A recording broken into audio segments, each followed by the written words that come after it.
کیا اس کے اوپر ڈی جی صاحب آپ نے کوئی توجہ دی؟ آپ کیا کہہ رہے ہیں؟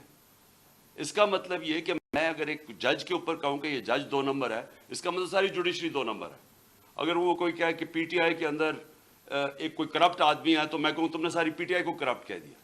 یہ کوئی اس میں کوئی لاجک ہے؟ آپ کے کورٹ مارشل کیوں ہوتے ہیں؟ کیونکہ کوئی غلطی کرتا ہے آفیسر تو کورٹ مارشل ہے۔ تو میں جب یہ کہہ رہا ہوں کہ مجھے یقین ہے کہ ان دونوں اس پہ پوری سازش کے تحت یہ کیا، تو یہ میرا رائٹ ہے، اور میں کوئی ایک عام شہری سے اس لیے فرق ہوں کیونکہ میں ایک سب سے بڑی پولیٹیکل پارٹی کا سربراہ ہوں، میں ایکس پرائم منسٹر ہوں، اور میں اگر یہ ایف آئی آر کے اندر یہ اس کا نام نہیں لکھوا سکتا، میں آپ سوال پوچھتا ہوں کہ باقی قوم کا کیا گزر کرتی ہوگی، عام آدمی اس ملک میں کیا کرتا ہوگا؟ مجھے یہ بتائیں کہ یہ تو میں جو ساری میری جو 26 سال پہلے تحریک انصاف فارم کی تھی، وہ پھر ثابت ہو گیا کہ یہاں تو صرف طاقتور جو ہے وہ قانون سے اوپر اور وہ سارا کچھ ہے، عام آدمی کو انصاف نہیں ملتا یہاں، اور جب تک عام آدمی کو انصاف نہیں ملتا وہ آزاد نہیں ہوتا۔ تو وہ قوم جس میں انصاف نہیں، وہ غلام رہتی ہے، اور غلام قوموں پرواز نہیں کر سکتی۔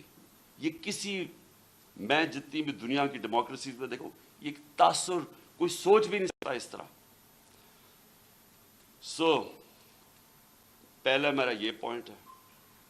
دوسرا میرا پوائنٹ یہ ہے کہ جب یہ ابھی شہباز شریف نے بات کی جوڈیشل کمیشن کی، تو میں ویلکم کرتا ہوں کہ جوڈیشل کمیشن بنا، لیکن میرا پہلا پوائنٹ یہ ہے کہ جوڈیشل کمیشن کیا کرے گی جب جو 3 لوگوں کے میں نے نام لیے ہیں، ان 3 کے نیچے ساری وہ ایجنسی جن نے انویسٹیگیٹ کر رہی ہیں۔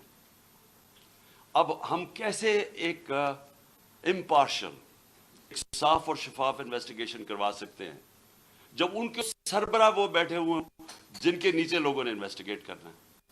یہ ہو ہی نہیں سکتا۔ اس لیے میں نے یہ کہا تھا کہ 3 ریزائن کریں تاکہ انویسٹیگیشن صحیح ہو سکے۔ ہو سکتا ہے میں غلط ہوں، لیکن مجھے ایک اس ملک کے اندر ایک صاف اور شفاف انویسٹیگیشن چاہیے، اور انویسٹیگیشن اس لیے کہ میں پہلے بھی یہ پورا اس کا ایک پیٹرن ہے، یہ نہیں کہ میں نے ایک دم اٹھ کے کہہ دیا کہ یہ جی یہ کہ فلانا اس میں انوالوڈ ہے۔ اس کا ایک پیٹرن ہے۔ پہلے ایک ویڈیو نکلتی ہے جس میں مجھے یہ